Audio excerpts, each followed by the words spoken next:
We're often asked which type of cameras that we use to make our videos.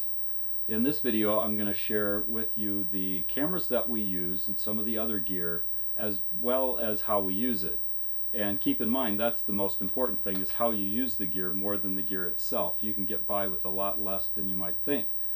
Also, I'm going to focus on the practical aspects of this gear, meaning how we're using it, more than I am the technical aspects. I'm not going to get deep into all these cameras and stuff, so don't worry about that. Stick with us all the way through. I plan to give some advice towards the end of the video on what camera gear that I think you can get by with if you're just making simple travel videos or vlogging and things such as that.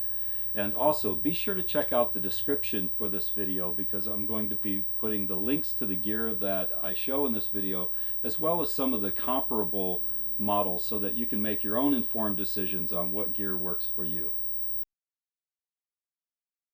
One camera that we initially used quite a bit is the Canon G7X. What I liked about this is that it was compact and easy to carry around. Has a flip-up screen, so you could see yourself in it to compose the image for vlogging, and it's also a touch screen. It takes great pictures, good video. However, there's a couple things that I don't like about this, and the main thing is that the autofocus makes a continual clicking sound when it's autofocusing on different subject matter as I'm moving around. And this is exceptionally annoying, and so the way around that would be to use an external microphone, which that's another thing that I don't like about this, is it does not have an external microphone jack. There's one other way around that I can talk about later, but it's been a good camera. We've done several videos with this, even using this in its entirety when we first started making videos, because like I said, it takes very good video, has good audio for being on board, but that clicking is just obnoxious, so we got away from that. Now there is a newer model of this, the G7X Mark II. I got that from Canon, and I looked over it and used it for a few days, and there are some things that it does better than this particular model. However, it still had the annoying autofocus clicking and still does not have a microphone jack, so that was a deal breaker. I sent it back to them. Like I said, there's another way around that I'll tell you about a little bit later. So this has basically been relegated to using it for B-roll and to take pictures, and maybe an emergency vlogging type situation where we just happen to have this with us and we wanted to get a little clip. B-roll, by the way, is essentially using a video clip over top of another one to illustrate something that we're talking about in a video, and in that case no audio would be used. It would be the audio that, like when I'm talking right now, it would be this current audio being played while a video clip from this is being overlaid without audio. So it's great for that. Overall, it's a good camera, but we've since moved on from this, and like I said, we just use this for little emergency situations, taking pictures because it takes great photographs, and also to catch some B-roll every once in a while. Okay, so don't get scared when you see this big camera. This is the Canon 70D. If you've listened to many videos on YouTube, you might have heard of this camera, and a lot of people use it. I don't think it's actually a good fit for vlogging and doing general videos. I mean, yes, it does work, so I mean, it could certainly be a good fit for some people, has been proven. The reason why I don't like it is for making videos or vlogging is, one, this is very heavy, and people will generally attach the largest Gorillapod to it to hold this out on their arm. I mean, this thing's probably a couple pounds or more, and that can get very tiresome after a while. It's also a substantial piece of equipment that if you drop it, you're going to incur a lot of costly damage. There's some reasons why I think that people choose this as a vlogging camera or for shooting travel videos to put online. I think that's largely because there's a lot of videos telling people to use it or recommending that they use it. And I think that's based on the second reason I think a lot of people use this, is because there's popular videographers that use this particular model, and I think that helps people to want to be like them and use something as big as this. The third reason I think that people use this is because it looks, I guess, more professional to have a big professional looking camera in your hand, especially when you put an external microphone on it. It looks real fancy and professional, and you know, I'm certain that that's not the reason why a lot of people do it, but it is certainly one of the reasons that people might do that. And that's sometimes might be a legitimate thing. You know, if you're trying to get access into something or to get certain shots, and pulling out your cell phone might not look like you're going to impress them to get into a certain venue or something. But anyway, overall, I think this is way overkill for vlogging and putting videos online. It's just too big and bulky. So I essentially relegate this to more serious photography shots when I want to go manual. So I'd recommend over top of this just a compact camera or even a cell phone for vlogging. Again, if you want to look professional or something like that, or if you have other reasons, maybe, I mean, some people talk about depth of field and blurring out the background, and you can do this with some point and shoots as well by going over to a manual mode. There's a lot of different, lot less bulky cameras that you can do that with. Again, it's a matter of preference, and this is one that I would not prefer for doing that type of video with. However, I would fall back on this if I had to. But anyway, there's other cameras out there that do a much better job, in my opinion. So here's one of the cameras that we do use a lot and get a lot of use out of, and that's the Sony FDR-AX100 4K video camera. It takes outstanding video, really like the quality of it. Primarily use this for landscapes, you know, getting those scenic backdrops. It should primarily be used on a tripod, but I've often just held this and panned very slowly and steady as much as I could by hand. We do have a lot of shaky video footage because I haven't used it on a tripod just for the inconvenience, but I am trying to train myself to do that more often.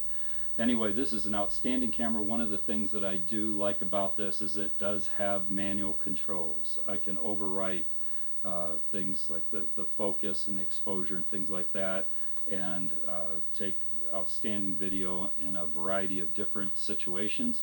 This is a little bit spendy, but it's something that I acquired years ago, and I've held on to it, and I really like it.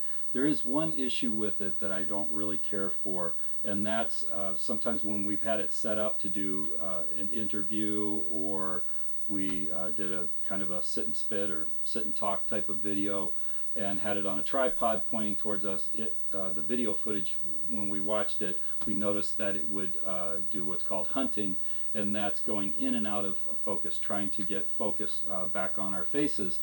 And so I don't particularly care for that in an auto setting. I wish it were better. However, there is an easy workaround, and that is to simply manually focus. So when we're in a fixed setting, we can put this on a tripod, manually focus on myself or others, and then go ahead and start recording. So anyway, this is a great camera, and like I said, primarily used to get our scenic backdrops and such that we put in our videos. And I'll put links to this in the description.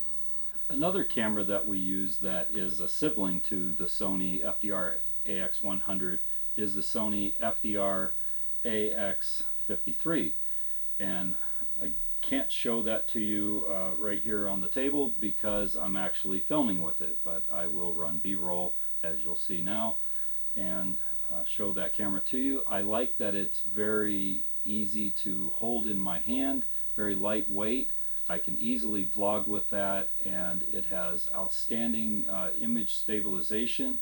So I typically would use the AX53 for handheld and use the AX100 for on the tripod. And I truly like the image quality of the AX53. It's an outstanding camera, and it's essentially our go-to camera for filming. Other cameras that we use are action cams, and they're primarily GoPro cameras. However, I do have a Sony X3000, FDR-AX3000, and this is a great video camera, action cam. I'm primarily going to use these cameras for tight closed spaces where I need a great field of view, wide angle. I'll use them in the water because they're waterproof or have waterproof housing, and also we'll use those for getting some B-roll clips, like attached to vehicles and things such as that. When comparing the Sony with the GoPro, I'm definitely going to go with the new Hero5, new as of the video creation date here.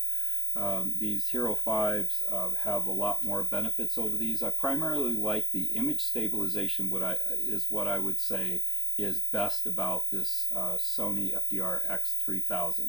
After that, all the other benefits, I'm going to go with the GoPro Hero5 cameras. I really like them overall, so I'm basically just sticking with them for the most part. And to me, it's better color, better audio, better battery life. They have a touch screen. They can do time-lapse video as well as time-lapse photo. Now, for example, the Sony can only do time-lapse photo. That means when doing time-lapse clips, this will produce all of the clips will be stored on this camera in image files that have to be taken into a computer to be compiled or into some type of software. And whereas the Hero5, the GoPros, allow what's called time-lapse video. So it will actually compile those images into a video in the camera, so that all I have to do is move one video file of that entire time-lapse off, which I prefer. It has a touch screen, and something that I really like about it, I have basically a bracket around this right now, but it doesn't need to be on there. That's just for attaching this to other objects for stabilization and or just to hold it in place. And that is that this does not require housing at all, is what I like about it. Whereas this, you can see this little white camera in there has this big housing on it so that it can go underwater. The GoPro does not require that a housing be on the camera at all for going underwater. I can simply just go in the water just like this.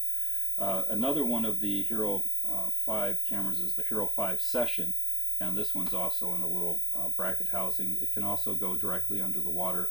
I have this thing set up for one button touch, so you touch one button and you can go around and just start recording in 4K video.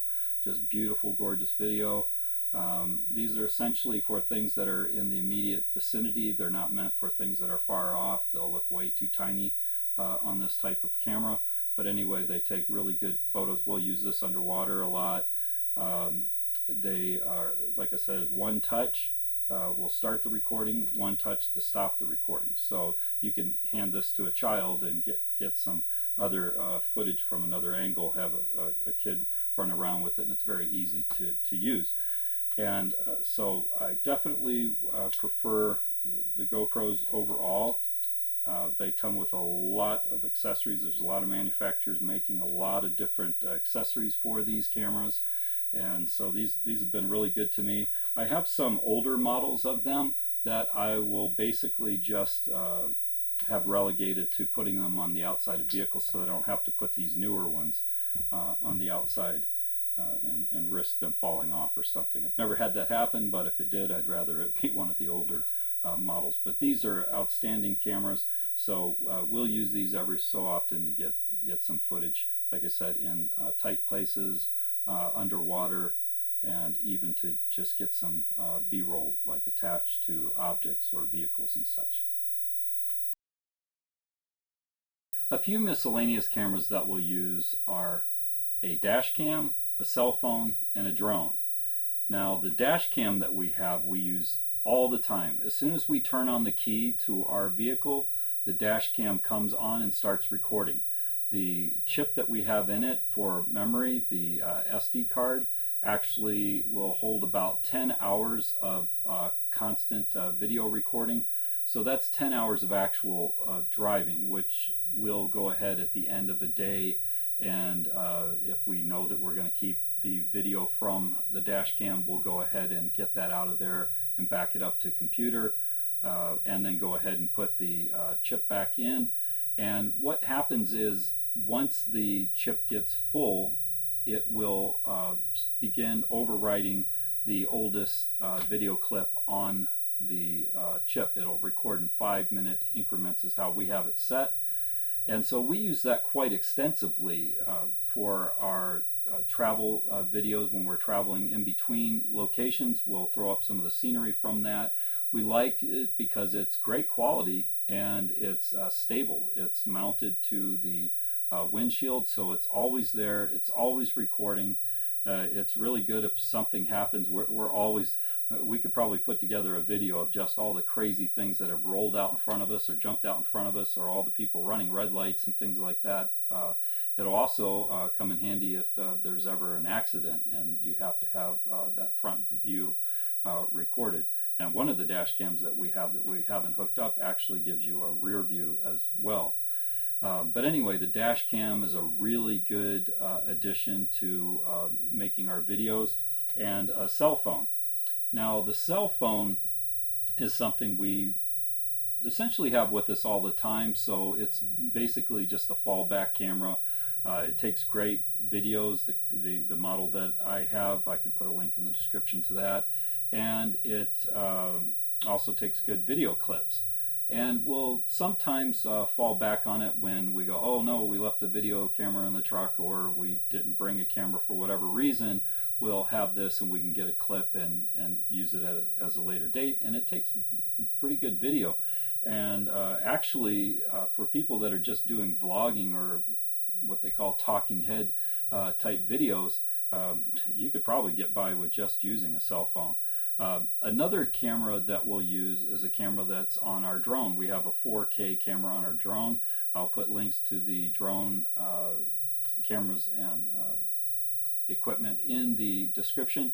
We'll just use those for basic aerial shots that we want to put in to kind of dress up a video that we're doing.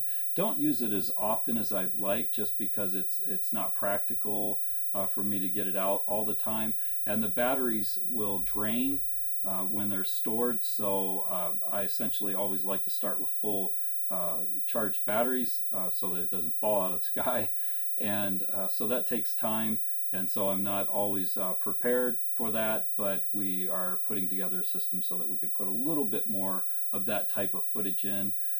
We don't really like to add a lot of that type of footage to our videos unless we're trying to give an aerial perspective for some reason, or doing an aerial video itself. We think that it just doesn't add much a lot of the time.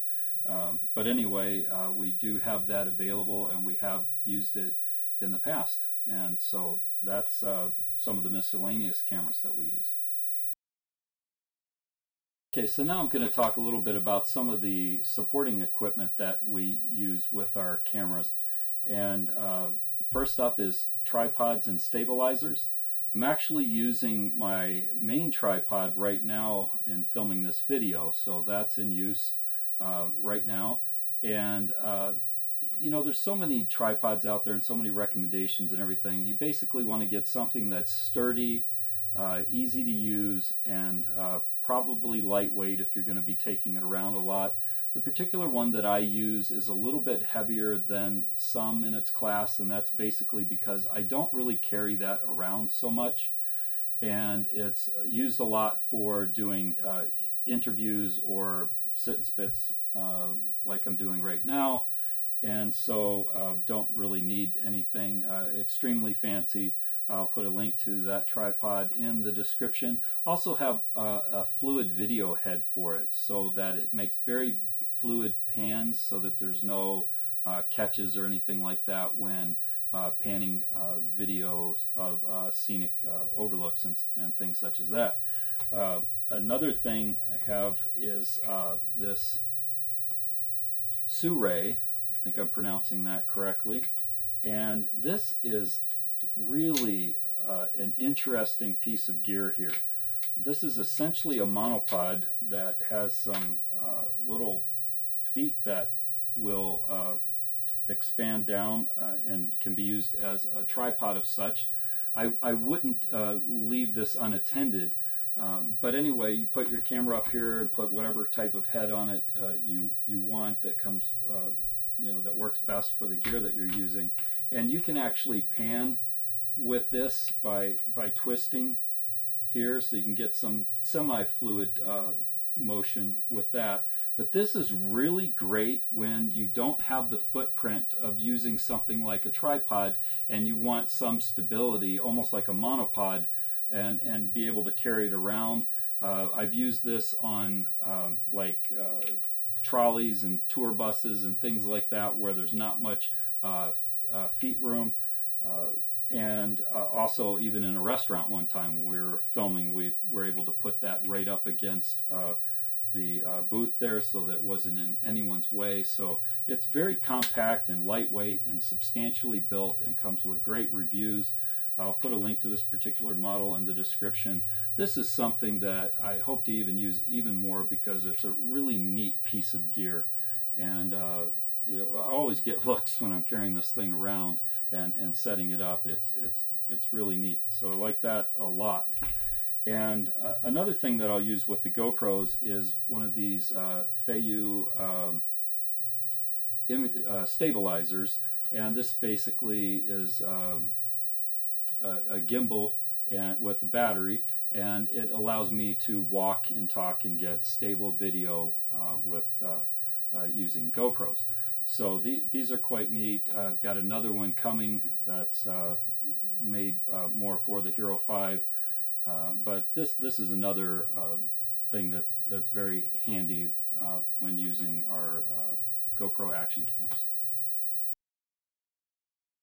Microphones are also something that we use quite often. One of them is the Sennheiser wireless mic pack. Basically comes with a transmitter and a receiver. One end is attached and wired to the camera, and the other end you use with attached to your person and use with a lav mic.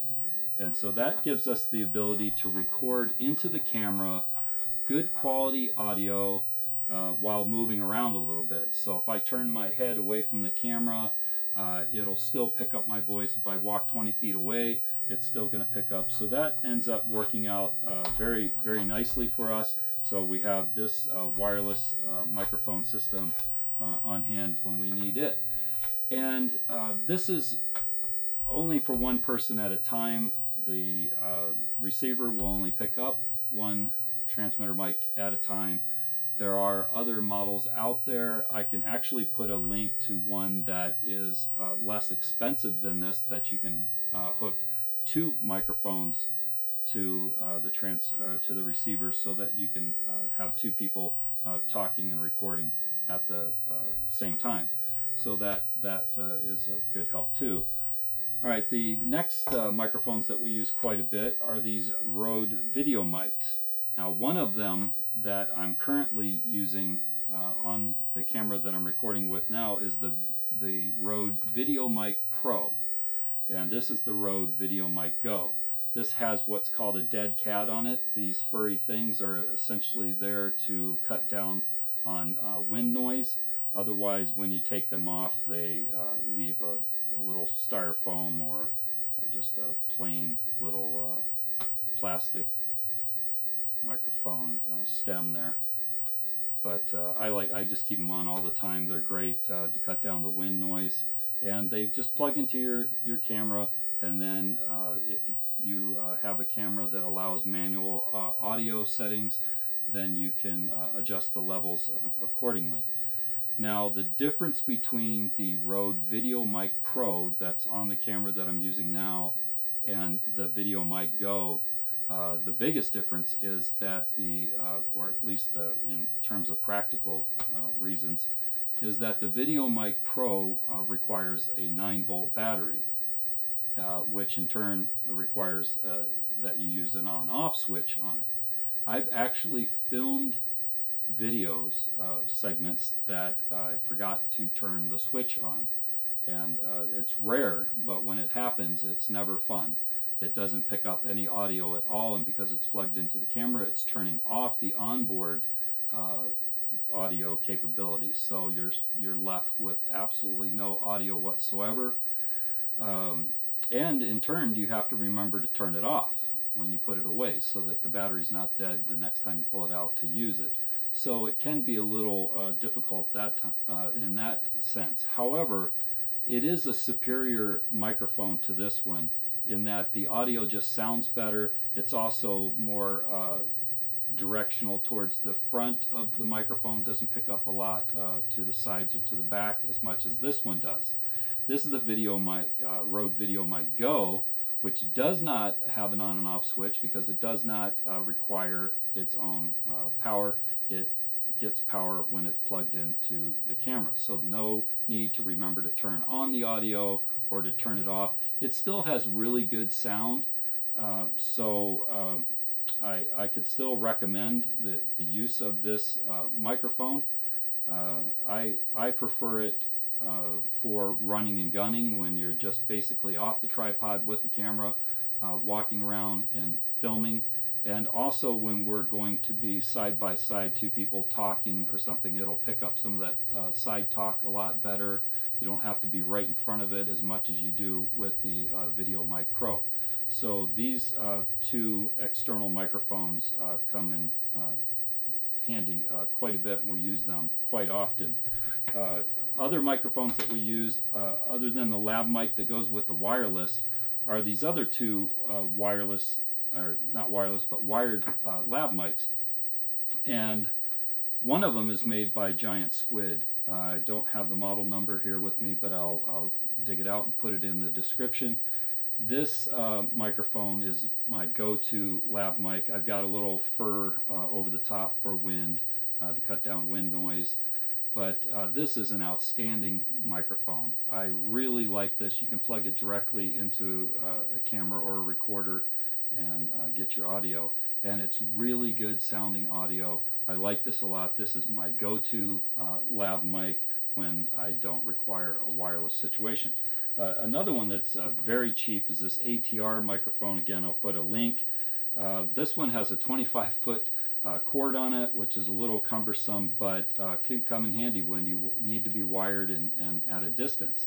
And so I usually just keep it all bundled up like that. It does require these little cell type batteries that are all piled in here, and you have an on and off switch that you have to remember to use. But it's very cheap, and this newer model allows you to even use it with a cell phone. So this is a good little cheap microphone that's got great sound for the low cost. I think they're like under $30 certainly, as far as I recall. And so it's a really good wired lab mic to have. But anyway, that's some of the mics that we use, and we use them quite often, and we get good quality sound from them. Here's some other equipment that we use, and don't let me scare you off with the looks of this stuff, but these are audio recorders essentially. We've got a Zoom H4n, a Tascam 07 Mark II, that's the DR-07 Mark II, and then we got this big boy here made by Tascam, and I'll put a link to the model of this. I'm just showing you this stuff because I just happen to have it, and I put it all in this case. I went ahead and got one of these pluck foam cases so that I could store all this stuff together. And this is just another one of those what they call dead cat for putting over top of the microphones on these for cutting down wind noise. But in short, these are essentially used for two things. We'll go and get one of these recorders. One of them is when we need to record more than one person at a time, and another is when we're using a camera that we don't like the sound quality on. For example, at the top of this video I mentioned the Canon G7X has a very bad autofocus noise. So what you can do is take one of those lab mics I showed you and plug it into this. This one is very lightweight and you can just tuck it in the pocket. It does have onboard microphones too that you can use for other recording situations. Like you can stand this up. It's got a little stand that comes with it, and you can stand it up if you're doing an interview or something like that. But anyway, you just plug into this to a lav mic, and then in front of the camera and with the audio picking it up, you can clap your hands, snap your fingers, or whatever, to create a spike and an action on the video, so that afterwards you can use the audio from the recorder instead of that on the video and sync it up when you're putting together a video. Some of this stuff may be a little bit more advanced for some people, but anyway, that's one of the uses that you can do with this. Now, for recording two people, this thing ended up, it looks very expensive, but it's actually relatively inexpensive when you compare it to other big fancy things out there that are used to record more than one person at the same time. This can go right on a tripod, and then it has another 1/4" 20 at the top so that you can hook a camera to it or whatever. You can hook two microphones off of this, and then you can control each track. So each microphone you can control separately the audio levels, so that if you have somebody that talks softer, or one of the mics isn't as good as the other, or whatever the case may be, you can go ahead and adjust the audio separately for each person. And this is a very nice piece of gear, and it can take XLR as well as the mini, and it's just outstanding for doing audio when you're doing like voiceovers or something, and you want a couple people there, or you want to interview two people, mic them separately, rather than using like the shotgun style video mic pros. But anyway, that's essentially some of the audio recording equipment that we'll use from time to time. It's definitely not needed at all. You can get by without this this equipment, but I just thought since I was doing this video, I'd go ahead and throw this stuff in there too. And again, there will be links to all of these items in the description. Well, that was a peek at some of the camera equipment we've been using. You certainly don't need all this gear. I'd say on the low end, to use something like a compact camera or even a cell phone should suffice, especially if you're just vlogging or doing talking head type videos. On the upper end, I would suggest, at least from the gear that we've been using, the Sony FDR-AX53 with a good external microphone. That's going to cover vlogging because it's a lightweight camera. You're also going to be able to do running and gunning because it's got good image stabilization, so that's video on the go. It's going to work real good for that type of movement. And also when you're trying to get pans of scenery and things like that, it's going to look really good. So I think that would be probably my top recommendations from what we're using, just to simplify it all. Well, we hope you enjoyed this video, and please remember to share and subscribe. Thanks for watching.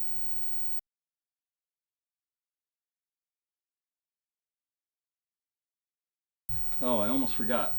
This is our trail cam that we use to catch wildlife on it around our RV when we're traveling. And this piece of equipment is what I drink out of.